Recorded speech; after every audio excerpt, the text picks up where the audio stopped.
Y el libro de Josué es un libro que nos habla acerca de la conquista de Israel a las naciones que habitaban la tierra prometida. Y hoy estaremos reflexionando acerca de lo que dice el capítulo 8 del libro de Josué.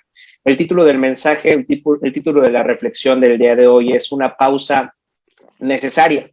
Debemos de recordar el contexto en el cual se dan los versículos que vamos a estar meditando el día de hoy, y tenemos que recordar que los israelitas estaban liderados por Josué, y a través de su liderazgo militar ya habían vencido algunas naciones enemigas que habitaban la tierra prometida. Vea lo que dice el versículo 30, dice: luego Josué construyó un altar al Señor, Dios de Israel, en el monte Ebal. Fíjense cómo el texto comienza con la palabra luego. Pero ¿luego de qué? Luego de qué, ¿por qué viene esta palabra que dice luego? Es un poco extraña la inclusión de estos versículos en este capítulo, ya que en este momento Israel ya había logrado la victoria en contra de las naciones de Jericó y de Ai.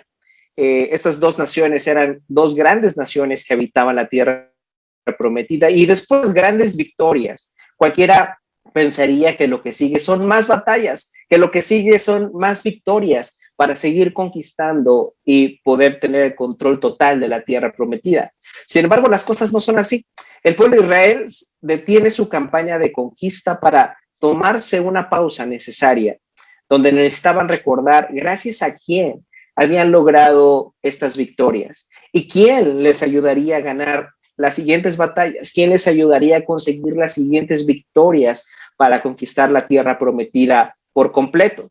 Entonces, inmediatamente después de que Israel venció a esta nación llamada Ai, Josué construyó un altar al Señor. Fíjense, aunque las naciones de Jericó y de Ai eran más grandes y fuertes que los israelitas, ellos habían logrado vencerlas y destruirlas gracias a que el Señor estaba de su lado. Ellos tenían que recordarlo, ya que si no lo hacían, podrían llegar a pensar que la victoria que habían logrado había sido ganada por mérito propio. Esta era una pausa, por lo tanto, muy necesaria para el pueblo de Israel. Pero esta pausa también es necesaria para ti y para mí. Muchas veces solemos olvidar que todas las bendiciones que tenemos provienen de parte de Dios. Muchas veces en medio de la derrota es más fácil darnos cuenta de que dependemos de Dios, cuando las cosas no van como nosotros esperábamos, o cuando estamos en medio de desilusiones o problemas. Es más fácil darnos cuenta que necesitamos que alguien nos salve de esa condición. Pero ¿qué pasa cuando las cosas van bien? Cuando las cosas van bien, la verdad es que tendemos a sentirnos autosuficientes.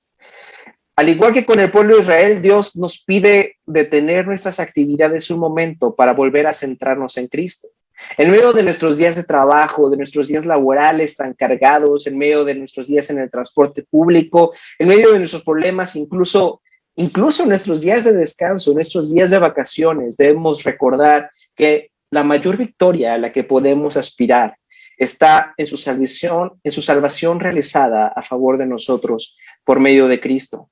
Hoy, en medio de las cosas buenas que Dios ha traído a tu vida, incluso en medio de la enfermedad, en medio de la incertidumbre, en medio del dolor, necesitas hacer una pausa en medio de la circunstancia donde te encuentres y recordar que tú y yo somos completamente dependientes de Cristo en todo momento, en las buenas y en las malas. Vean lo que dice ahora el versículo 31. Dice: siguió los mandamientos que Moisés, siervo del Señor, había escrito en el libro de instrucción. Háganme un altar con piedras sin labrar y que no hayan sido trabajadas con herramientas de hierro. Entonces presentaron sobre el altar ofrendas quemadas y ofrendas de paz al Señor. Fíjense en cómo el Señor le pidió al pueblo de Israel a través de Moisés que el altar que le construyeran, tenía que ser construido con piedras sin labrar, es decir, piedras que no hayan sido manipuladas o trabajadas por nadie. ¿Por qué creen que el Señor les pidió al pueblo de Israel? ¿Por qué creen que el Señor le pidió a su pueblo que el altar estuviera hecho con este tipo de piedras? ¿Cuál sería la razón de pedirles esto? Esto era un recordatorio de que sus victorias, de que su salvación, de que nuestra salvación ha sido lograda sin nuestro mérito. Las piedras sin ser manipuladas por los hombres son una ilustración de cómo nuestra salvación ha sido lograda solamente por gracia. Nosotros no tenemos nada que sumar a nuestra salvación. No son nuestras acciones los que nos pueden reconciliar con Dios, sino solamente ¿qué? ¿Qué es lo único que nos puede reconciliar con Dios? ¿Qué es lo único que nos puede dar la victoria?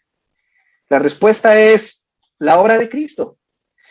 Él es el altar donde Él mismo se entregó en sacrificio por nosotros. Y es únicamente a través de su vida perfecta en obediencia, su sangre derramada en la cruz, su victoria ante la muerte, que podemos encontrar perdón y salvación, que podemos hallar la victoria. Fíjense, Cristo mismo es el altar y Cristo mismo es el sacrificio del altar.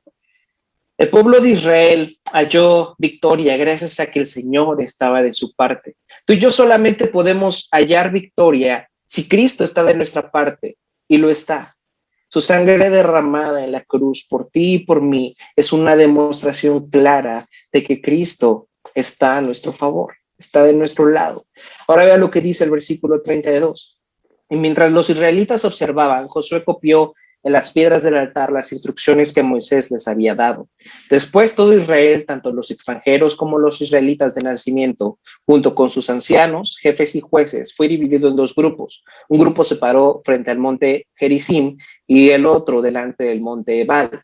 Ambos grupos quedaron frente a frente y entre ellos estaban los sacerdotes levitas que llevaban el arca del pacto del Señor. Todo se hizo de acuerdo a las órdenes que Moisés, siervo del Señor, había dado previamente para bendecir al pueblo de Israel. Esta escena narrada en estos versículos me parece una escena maravillosa, una escena completamente gráfica, donde el Señor quiere que nos demos cuenta de cada uno de los detalles de esta escena. Fíjense, tenemos al pueblo de Israel después de haber derrotado a dos naciones poderosas, y en medio de este pueblo de Israel victorioso estaba el arca del pacto. Fíjense, Dios, a través de poner el arca del pacto en medio del pueblo de Israel, les estaba haciendo recordar que Dios les había hecho llegar hasta ahí, no porque ellos fueran una mejor nación que todas las que habitaban la tierra prometida, no porque fueran más buenos que ellos, sino porque Dios los había escogido y Dios es fiel en cumplir su pacto. Tal vez el día de hoy, al ver tu pecado, te sientas indigno de presentarte delante de Dios. Pero hoy es un buen día para que recordemos, para que hagas una pausa y puedas recordar que gracias a Cristo podemos hallar perdón y gracia delante de Dios. Cristo es el cumplimiento del pacto de Dios. Cristo es el único lugar donde podemos ser aceptados, donde podemos ser perdonados, adoptados y reconciliados. Ahora vean lo que dice el versículo 34. Entonces Josué leyó al pueblo todas las bendiciones y maldiciones que Moisés había escrito en el libro de instrucción. Pero ahora fíjense cómo la ley de Dios contenía no solo bendiciones, sino también ¿qué? También contenía maldiciones. Tenemos que recordar esto es muy importante. Tenemos que recordar, porque en ese momento el pueblo de Israel tenía que recordar que había bendiciones en las cuales debían aspirar y maldiciones que debían evitar, al igual que tú y yo. Aunque seguir la ley no nos da la salvación, la obra de Cristo es lo único que nos puede dar la salvación, lo único que nos puede reconciliar delante de Dios. Obedecer los mandamientos de Dios nos trae muchas bendiciones. Aunque la ley no nos salva, la ley trae bendiciones a nuestra vida. Dios nos ha dejado parámetros acerca de cómo debemos vivir porque nos ama y quiere lo mejor para ti y para mí. De una mejor forma, incluso que un padre quiere lo mejor para sus hijos. Lamentablemente, ni a ti ni a mí nos gusta estar bajo autoridad. Nos molesta cuando no nos dejan hacer lo que queremos y cuando queremos hacerlo. La humanidad en general asume que la autoridad es opresiva y restrictiva. Sin embargo, en la Biblia, estar bajo la autoridad de Dios significa disfrutar de su bendición. Por ejemplo, Adán y Eva. Mientras Adán y Eva obedecieron el mandato de Dios de no comer del árbol de la ciencia del bien y del mal, ellos experimentaron las bendiciones de Dios. Ellos conocieron cómo se vive una vida en plenitud. Disfrutaron de una relación personal con su Creador. Disfrutaron de su presencia. En medio del paraíso que representaba el jardín del Edén. En medio de todos los otros frutos que podían comer. En medio de toda la creación de Dios, los animales, las cascadas, los ríos. La ley de Dios era para el bien de Adán y Eva. Pero cuando ellos desobedecieron, ellos experimentaron las maldiciones que su desobediencia implicaba y fueron echados, por lo tanto, del Edén, perdiendo así la comunión con su Creador y todas las bendiciones que eso traía. Desobedecer los mandamientos de Dios trae consecuencias a nuestras vidas, tenemos que saber eso. Seguramente tú, al igual que yo, lamentamos algunas consecuencias que ha causado nuestra falta de confianza en Dios y por lo tanto, como esta falta de confianza en Dios nos ha llevado a pecar, seguramente tú y yo lamentamos las consecuencias que esto ha traído a nuestras vidas. Tal vez has lastimado a alguien, tal vez te has lastimado incluso a ti mismo. Sin embargo, Dios está más consciente que nadie de nuestra capacidad de fallar, de nuestra incapacidad de seguir sus mandamientos. Y eso no derrumba sus planes de ser fiel a su pacto y amarnos y bendecirnos a pesar de nosotros mismos. Él logró hacer esto por medio de Cristo. Jesús estuvo dispuesto a someterse a los términos del pacto, cumpliendo la ley en su perfecta obediencia. Y aunque él merecía recibir todas las bendiciones que le correspondían, él voluntariamente eligió sufrir las maldiciones que nosotros merecíamos por no poder cumplir la ley. Él tomó nuestro lugar en la cruz, él tomó nuestro lugar en la cruz. Ahí cargó sobre sí todo el peso de las circunstancias de nuestro pecado, todo el peso de las consecuencias de nuestra maldad, para que ahora nosotros podamos recibir las bendiciones que corresponden a su vida perfecta. ¿Se dan cuenta del intercambio? Él vivió una vida perfecta, sin embargo, fue tratado como el peor pecador para que tú y yo podamos recibir sus bendiciones. Eso es un glorioso intercambio. Gálatas 3:13 dice que Cristo nos rescató de la maldición de la ley al hacerse maldición por nosotros, pues está escrito: maldito todo el que es colgado de un madero. Así sucedió para que por medio de Cristo Jesús la bendición prometida a Abraham llegara a las naciones, llegara a ti y a mí, y para que por fe recibiéramos el Espíritu según la promesa. Fíjense, cuando ponemos nuestra fe en que la obra de Cristo es suficiente para reconciliarnos con Dios, Él nos da todo lo que Cristo ha ganado, todo lo que Él es, todos los beneficios de cumplir su pacto son dados a su pueblo, son dados a nosotros en poner nuestra confianza en la obra perfecta de Cristo. Hoy necesitamos hacer una pausa para recordar esto en nuestras vidas. Y finalmente dice el versículo 35. Cada palabra de cada mandato que Moisés había dado se leyó a todos los israelitas reunidos en la asamblea, incluso a las mujeres, a los niños y a los extranjeros que vivían entre ellos. Esta es la ilustración más cercana que tenemos en el libro de Josué a lo que hoy llamamos servicios de adoración, donde el pueblo de Dios, hombres, mujeres, niños, incluso no creyentes, podemos escuchar la palabra de Dios y aprender de ella. El Señor desea que toda la iglesia reunida lea, aprenda y reflexione acerca de su palabra. En ella Dios ha decidido revelarnos su plan de salvarnos a través de la persona de Jesús.